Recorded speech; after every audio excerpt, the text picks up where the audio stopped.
Bonjour Emmanuelle Raes, donc je suis la directrice de l'Orchestre de Douai Région Hauts-de-France, qui est une formation symphonique qui existe depuis bientôt 50 ans.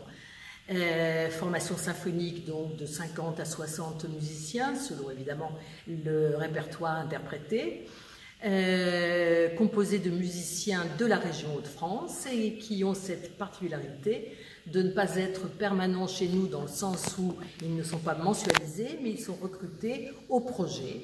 Et notre orchestre donne donc une soixantaine à peu près de concerts par an, à Douai bien sûr, qui est son lieu d'origine, là où il répète dans cette très belle salle qui est l'auditorium Henri Dutilleux, mais également donc, dans toute la région Hauts-de-France, puisqu'il est subventionné par la ville, mais également par la région Hauts-de-France, c'est la communauté d'agglomération du Douaisis, et puis le département du Nord. Donc cet orchestre a autant de concerts tout public que de concerts jeunes publics, parce que c'est vrai que c'est notre mission que de diffuser à tous les publics et aux plus jeunes. Et enfin, donc, j'en parlerai tout à l'heure, il propose des concerts découvertes pour initier et aller chercher de nouveaux publics. Notre directeur artistique est Jean-Jacques Cantoroff, très très grand violoniste, qui maintenant donc a pris la baguette et nous dirige très régulièrement. Et nous invitons de grands concertistes internationaux comme celui-ci.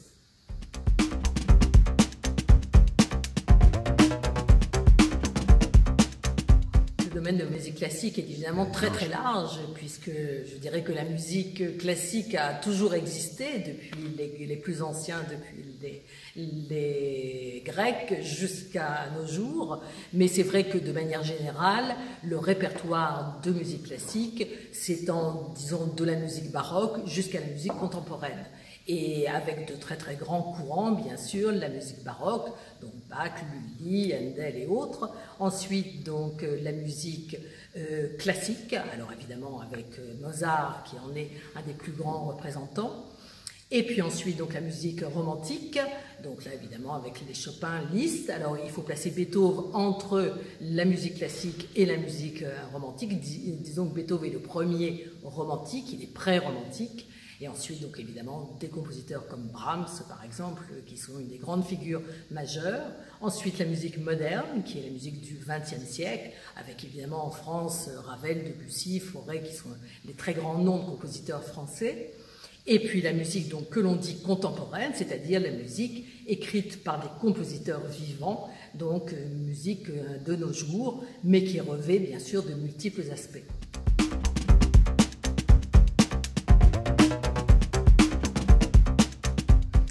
Alors, eh bien, c'est un travail commun que je fais avec notre directeur artistique, qui est donc Jean-Jacques Cantoroff, qui a été un immense violoniste, qui a parcouru le monde entier en tant que soliste, en tant que chambriste, et qui depuis maintenant au moins une bonne dizaine d'années se consacre à la direction d'orchestre. Et c'est quelqu'un qui a évidemment une très très grande culture musicale, et une culture évidemment de l'intérieur, puisqu'il a lui-même été interprète, et c'est ensemble donc que nous bâtissons effectivement la programmation en tenant compte évidemment de différents paramètres, puisque bien sûr il y a l'effectif orchestral.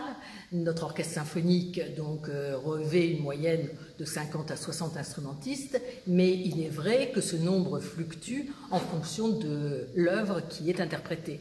Donc parfois c'est en fonction du nombre justement de musiciens sur scène que nous sommes obligés de bâtir un programme. Ensuite, cela dépend évidemment de la thématique.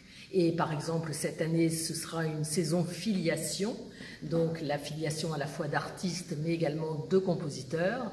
Et donc là, eh bien, nous permutons un certain nombre d'œuvres donc autour de cette thématique. Ensuite, eh bien, il y a hélas des considérations budgétaires aussi qui interviennent. Et bref, c'est un amalgame et le tout mouliné fait que nous bâtissons une programmation ensemble.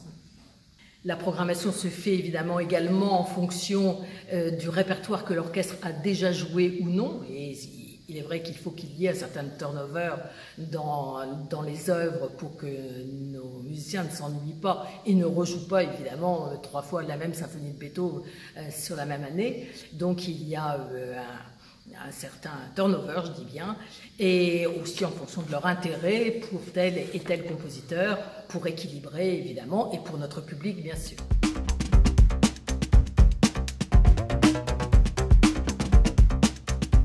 Je dirais, ils sont multiples. On a maintenant une pléthore de moyens d'écouter, ce qui est très très bien, c'est de plus en plus pratique, c'est de plus en plus accessible.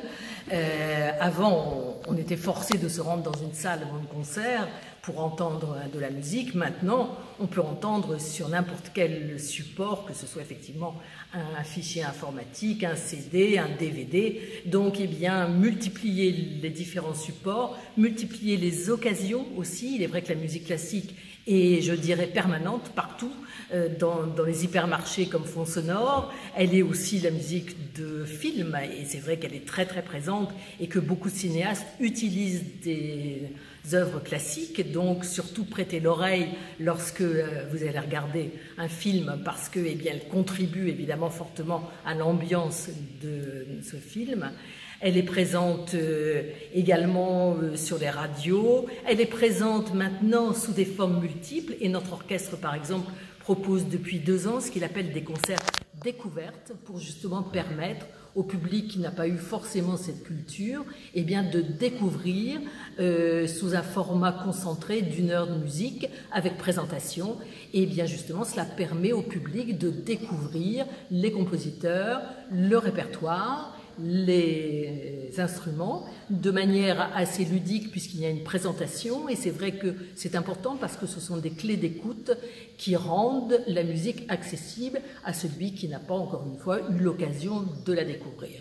Et je terminerai, aller dans les salles, aller rencontrer les musiciens, aller les voir jouer, parce que c'est un spectacle. Voir un orchestre symphonique, c'est l'entendre bien sûr, mais c'est le voir, et c'est un ballet que de voir ces différents instrumentistes jouer. Et c'est un très très beau spectacle.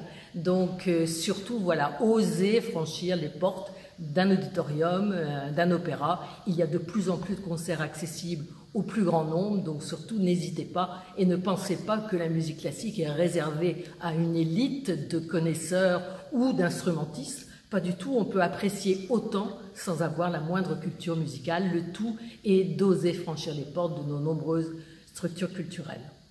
Merci.